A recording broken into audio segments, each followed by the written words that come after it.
Yeah. All right. We're on, Sam. All right. We got the phone mounted in here, and we got Ace in the back. And I can't see with my glasses on.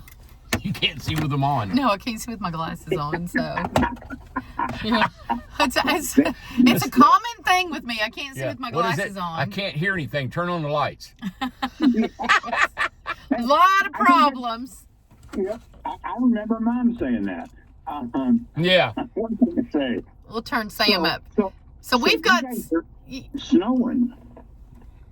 Oh yeah. Yeah, it was snowing just a little bit. We were on the over on the interstate, and it was snowing, coming and not sticking, of course, but it's coming down pretty hard. It's the very first snow, but now Brandy's brought me back to the house, and there's nothing. I mean, it's like melted and it's done, but it's cold. I mean, it's only 29 degrees. Oh wow! How warm is it there in Florida? Right now, I'll tell you, because we're expecting that we've been getting warnings all day long. Yeah. 62 degrees right now. So there was a guy that was on the, I posted on my Facebook this morning, and it's one of our followers, and he put that it is, oh my gosh, where was he at in Florida? It was 40 degrees. Must have been North Florida. Yeah, it was cold. It's cold. Yeah. Yep, there's a front coming through. It's already in North Florida, and that's what we've been getting warnings about all day long. Yeah, tonight, it's cold. Yeah, tomorrow they're telling us our highs will barely be in the 50s. Mm-hmm. So that's cold for you guys, huh? Yeah. Yeah, I don't know what we're going to do. We're just talking about it. We don't know what we're going to do. Yeah, I mean, we just give up and crawl in a hole. That's what we do. Well, you know what I worry about in Florida? I worry about the iguanas. They fall out of the trees. And they'll kill you. They weigh about 40 pounds. You get hit in the head and you're in the hospital. Yeah, yep. Hit in the head with an iguana. Can you imagine? Yep. How'd they go? They got killed by an iguana falling out of a tree. Oh, I got a neck problem from an iguana. Oh my God. I know, but be on disability because you get hit with an draw iguana. A check. How'd you draw a check? Iguana, man, just hang out underneath the tree. You got a free check. Wait for the sky to fall. You talk about being in the wrong place at the wrong time. You know? Oh my God! I'll tell you that. It's unbelievable. That's crazy. So you guys are going to do a telethon on Wednesday for Black Friday on Friday. Yeah. We're doing a Black Friday on Wednesday. Yeah. So this is kind of like normal for you guys. For the rest of the world, it's like, what the heck are they doing? Anything that's abnormal is normal for us, isn't it? Exactly. Yeah. Exactly. It's like, wait a minute, Friday, Wednesday. What day is it? I don't know. I can't remember what time it is. We have no idea. But this Wednesday, right? Yep. This Wednesday from 6 to midnight. 6 p.m. 6 p.m. to 12 a.m. 12 a.m. 12 a.m. 12 a.m. For 6 hours, we're going to be live. All right. Live. And you're gonna be singing and dancing and everything. And you name it. I'm going to see how many push-ups I can do. We're going to have some guest people talking. I mean, we're going to be talking about anything and everything. Anything and everything. I hope the phones ring. I hope the phones ring so much. Well, that's what I'm gonna tell you what we're gonna do. So first of all, it's gonna be for the RJO, which is I love that house. That house is amazing, adorable. The 8x16 RJO, right? Yep, that's it. Yep, for $20,000. Yes. Yep. Yeah. It's gonna kind of, I don't know. You know, we have all these materials and we're trying to get rid of them and just clean up, and you know, it's just. It feels good to do this. And, you know, the first home that we sold was 20 grand. Right. And then 11 years later, we're doing it again. And it's so cool to be able to do that. I mean, who can do that, you know? I know, exactly. Yeah. I remember when you first started this 100 years ago, it seems like, and you were telling me about it. And that's back when I was doing sales. And you told me about it. And I thought, okay, well, that's going to be like a fart in church. And the next thing I know, I couldn't get off the phone. Yeah. I mean, I was like buried, and I couldn't believe what people were wanting. And I mean, I was just shocked. I was amazed. Yeah. And this is what this is. It's history repeating itself. I think it's amazing. Well, and what an opportunity. Yeah, we just met with the Salvation Army in Knoxville. Yeah. And we met with the project. The Operation Vet Rescue. Operation Vet Rescue. And we had an appointment with the Salvation Army, and it's getting cold, and there was 2 people that died in Blount County, I think, last night. And so the people were on the streets. Amanda was running to the car. It was so cold, and I looked out, and here's a lady walking her child down the street. They have nowhere to go. They're toting all their bags and stuff, and and I told the Salvation Army guy, I said, this is wrong. We can build hundreds and hundreds of homes in no time, and just park them out here for you guys just to get in out of the cold. And because of city ordinance, they won't allow it. Well, different places, they have different ordinances and different rules and stuff like that, and that's what we're trying to help to get this going. So we know how things are right now, but with tiny homes, it's a new industry still, and they have to get used to us, and they have to do stuff in the proper way. So it's not that it's evil people or bad people that are running these cities and stuff like that. I guess sometimes it could be, but we're talking they have rules they have to go by. So there's things that have to go in a certain order of the state and down, and with the country and different things. So it seems simple, and it is simple what we're offering, the tiny homes and stuff like that, and we can get them out. Like we did the 50 homes in 14 days for a charity. Look how fast that went. That went so fast. It went. We're able to do it. They had the money to pay for it. Lowe's paid for it, and it was done, but that was privately done, right?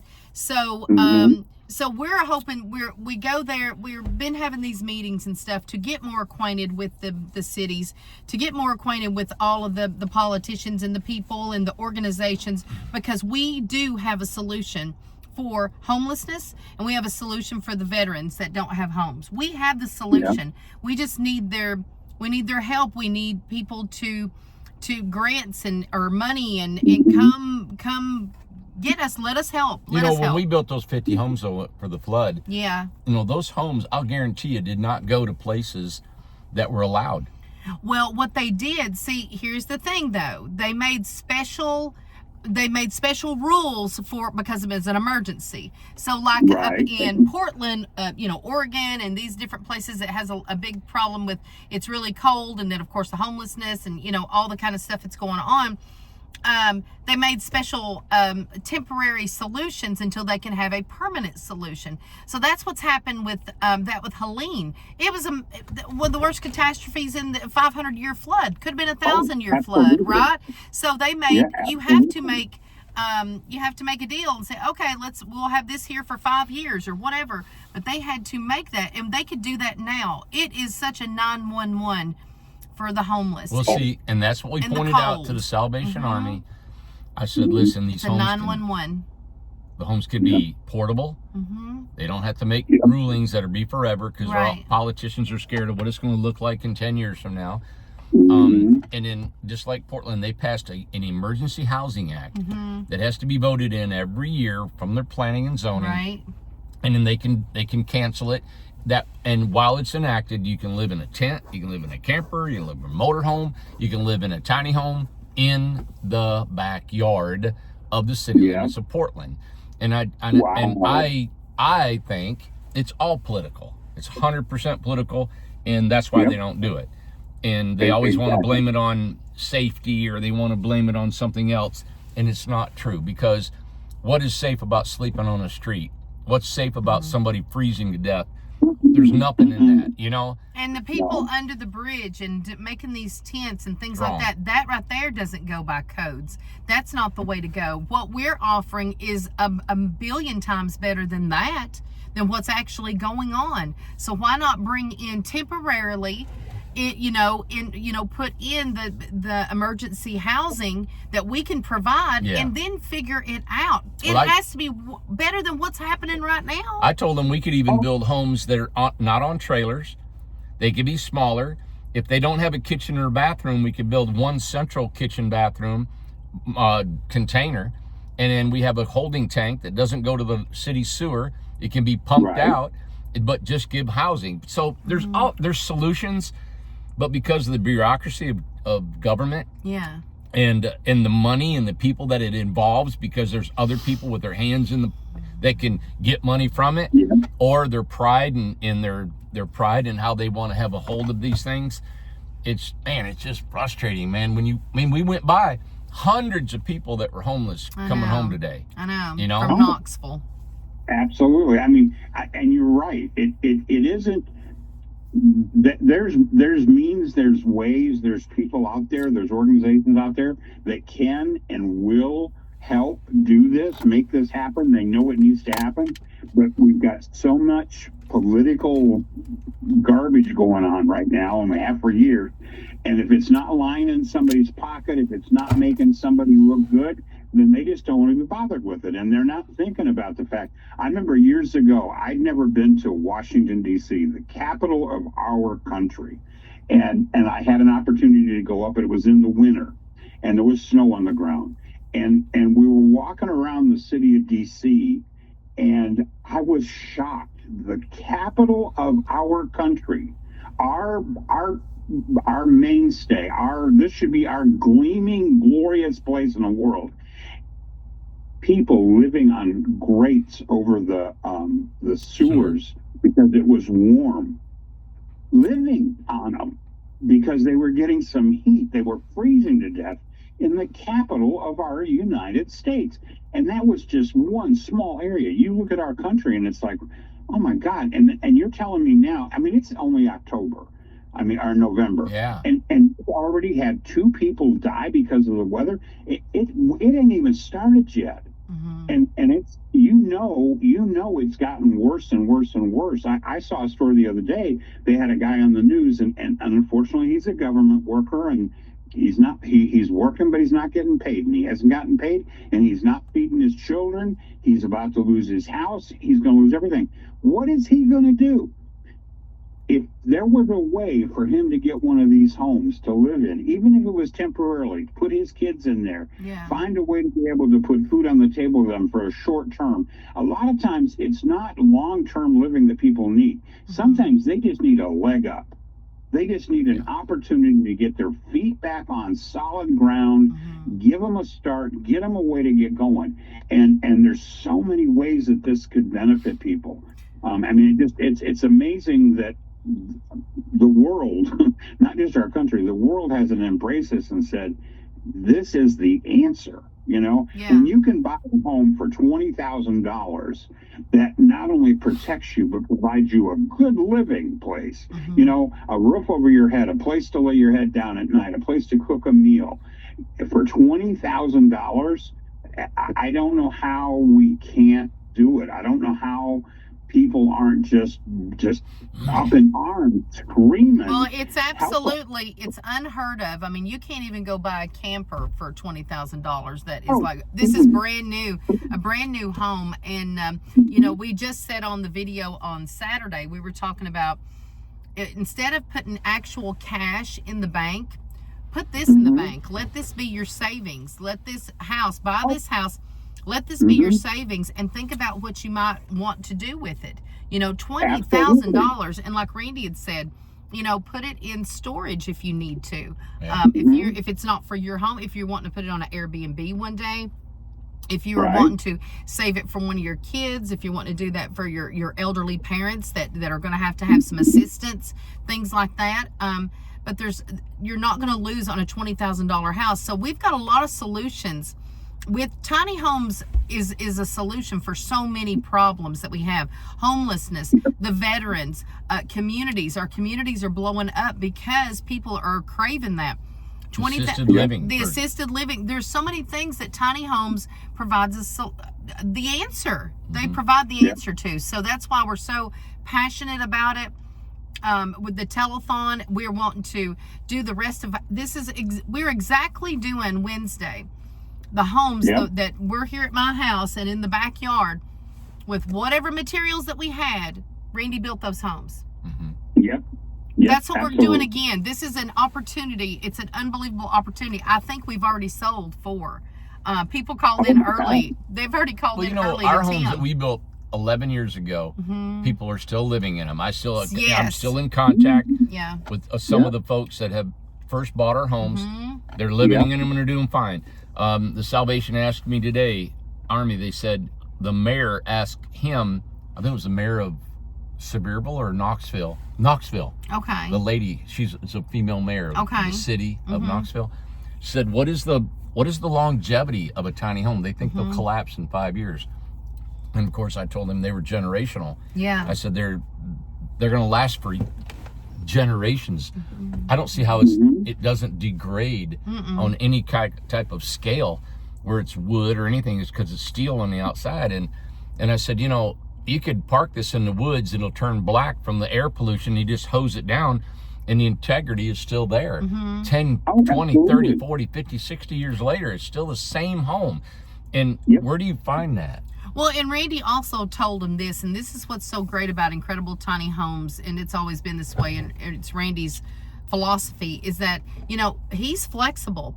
He'll work with anything. So he told them, hey, listen, it doesn't have to be exactly what we build here. We can take this off and make it more affordable. We can take away windows and just have one window here and this. What is it that the homeless needs? What is it that the veterans need? What is it that a community of 55 and plus, elderly ladies or elderly people need? They have different needs, and we are flexible. We can mold to that, what you need. Yep. So it doesn't need a trailer. Nope, doesn't need a trailer. It doesn't need to have a gable roof. It doesn't need to be 16 feet long if it doesn't have a bathroom, if it doesn't have this. And I mean, who knows the price it could get down? And we're using our original door panels. Yep. So it's you're helping the environment. There's so many things that this so can do. many ways to cut costs, and even they were talking in the meeting today. There was actually a stainless steel public bathroom for the homeless. One bathroom. It just had one toilet. One toilet, and I think a small sink. And that's it. And that was the enclosure. $90,000. Oh my Lord! And it was not self-contained. It didn't have tanks in it. It was hooked up to the city sewer, and it was stainless steel. Why it had to be stainless steel? I have no idea. $90,000.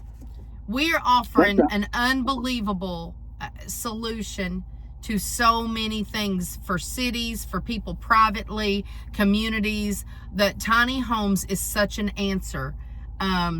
We're just trying. What we're doing? We're going to these meetings. We're meeting people. We're going to the veterans program tomorrow because we are passionate about this. We want to help veterans, homeless, private citizens to have your first house, your starter home. We're to add a home.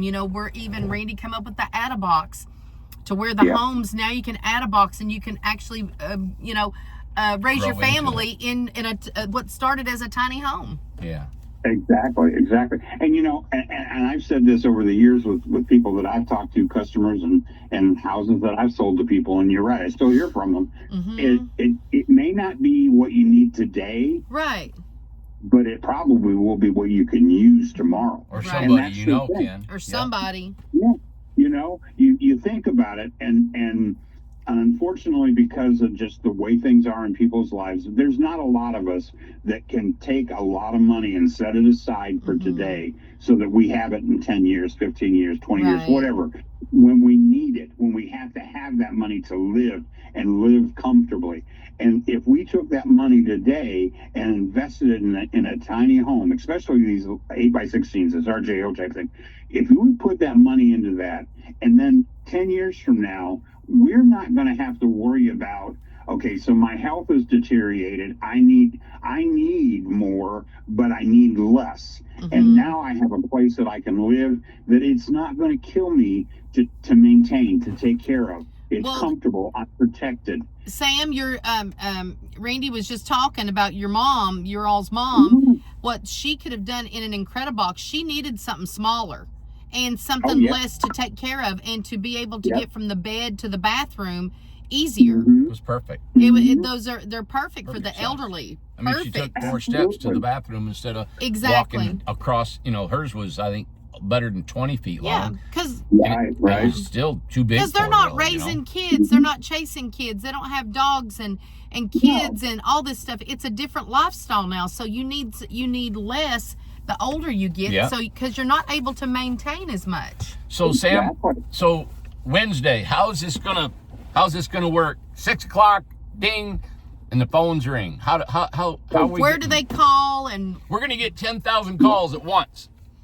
Okay, so this is what I got set up and what I'm working on right now. They'll call our main number, the number that everybody knows, 423-438-0111. They'll call That's that too many number. ones. They'll get there's one too many ones there. But they'll get a brief message just so that they know that they got the right company. That's us. And then they're going to be transferred. We're going to have a sales team available, and they will transfer to the first available salesperson. And they'll get them. They can ask them questions, talk about what they want.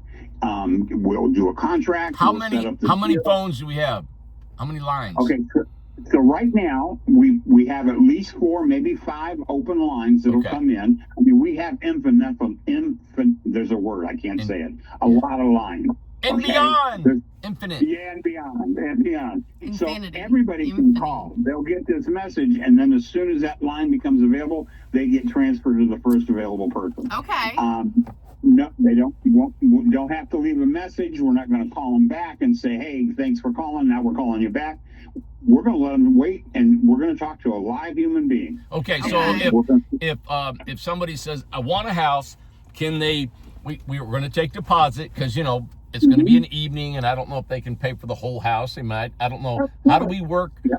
We can take a credit card number. We can take Venmo. Yep. Or how are we going to do that? I mean, I don't think we can do that, but how are we going to take money on the phone? Okay, so yeah, we can. We have the means to take a deposit on a credit card.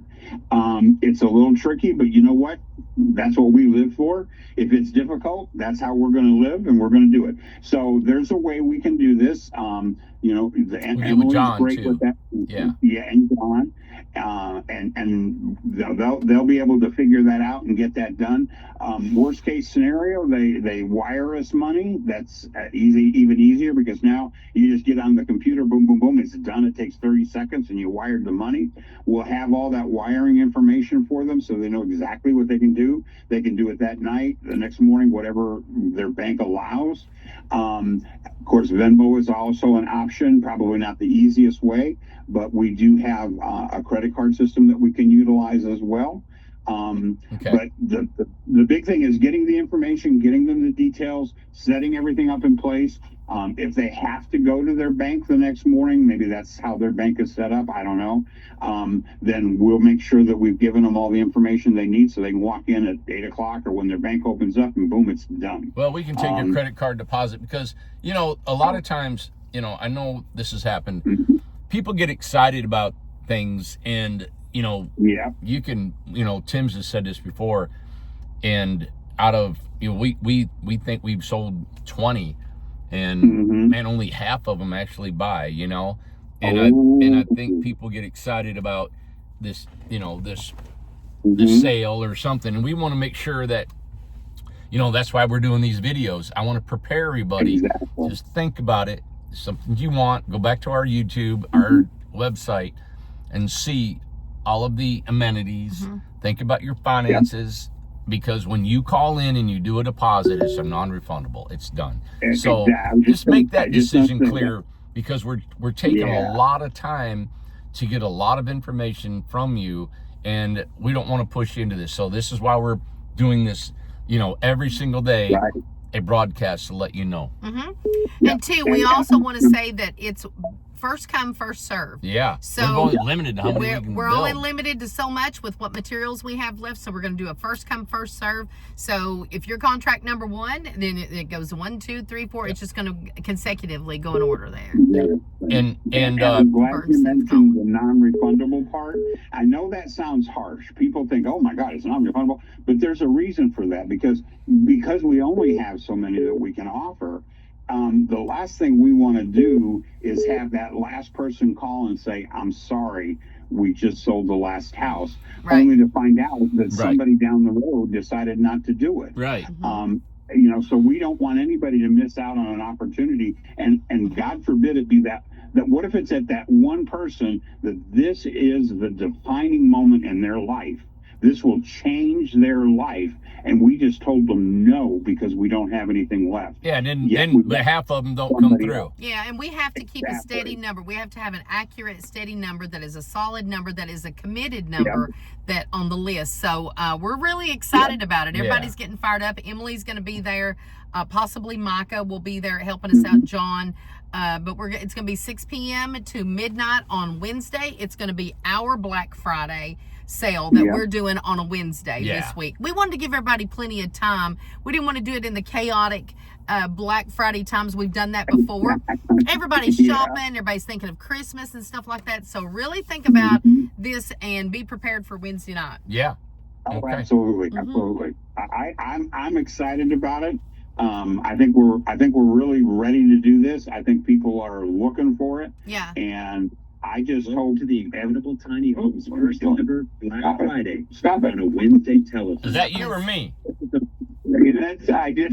I'm recording the message for everybody, and it started playing.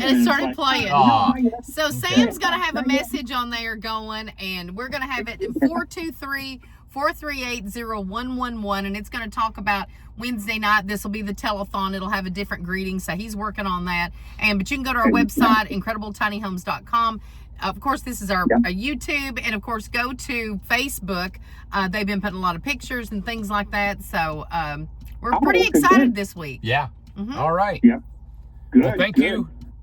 Okay, well, you guys be safe, and I'm looking forward to Wednesday, and we're building towards it. So and we've got phone calls like crazy coming in. We got to grab the phone, don't we? I got calls coming in while we're talking here. All right, and it was Ace back there. I know everybody probably seen him, but Ace is back there now. He's laid down. So he's tired. That's right. All right. You people talk too much. I don't see no hot dogs. Exactly. There's Ace. He's back. Ace, what you doing? Look here, Ace. Hey, buddy. He's like, forget it. All right. Thank you, guys. You guys take care. We'll talk later. Okay. Bye. Hang on. Oh, you want to say something? Yeah. Well, we just wanted to bring Sam on here. Sam's in Florida, and he does a lot of our website and helps out with Chad and Carson and everybody. And, this is a big deal for us. There's been I've mentioned, and you've mentioned, the restructuring of our company. Yes. It has not slowed down production. It hasn't slowed anything down. It's just, a lot of times, I think I'm too transparent about everything. And we're just shifting from a 100% all, selling to the public like we do, selling all over the country, which we will always do that. But the more we focus on our communities is what we want to do. And it's a different way that we're building too. So we're getting away from employees so we can save, of course, more money, and it's better for the guys. So it's better for them. They are loving it. It's scary for them. It's very scary. It's different. Change is different. Okay, change is scary and stuff. Oh, there's Ace. See Ace right there. Yep. And but this is better for the company. This is better for the employees that we had. This is just a better system for everybody. It saves money where we can give more, where we can do more with the company. So we're excited. It's all in transition. I know that there's people that are kind of like don't know what's going on. It's like, oh my God, everybody's fired. Everybody's, everything's gone and everything. It's not. Everything is not gone. Everything is going as planned. It's just hard to transition and it's hard to change. We're always a little behind in our build schedule. There's always something, always.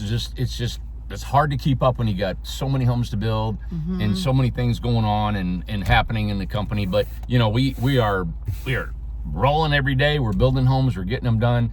And this is just to really clean out all our inventory. Exactly. The homes may have different windows, different doors, full light, half light, they might be a full size, a closed door with no window in it. Yeah. We're getting rid of all of our materials we have in it. They're all brand new materials, but that's a portion too. We want to tell you that we have the liberty in these homes. They'll have the exact size, kitchen, everything.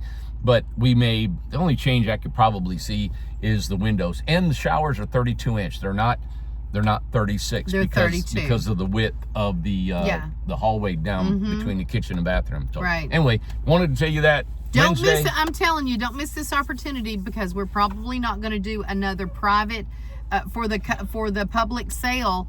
This may be one of the last ones we do. We're really with focused. the way we're redoing everything. The way we're restructuring, we're really doing. We still will take on some custom builds probably. We'd like to do some custom builds and things like that, like we used to, and a more detailed out homes and stuff. But we're really going to focus on our communities. Yep. That is really going to be our focus because that is where the people are going. That's where the people want.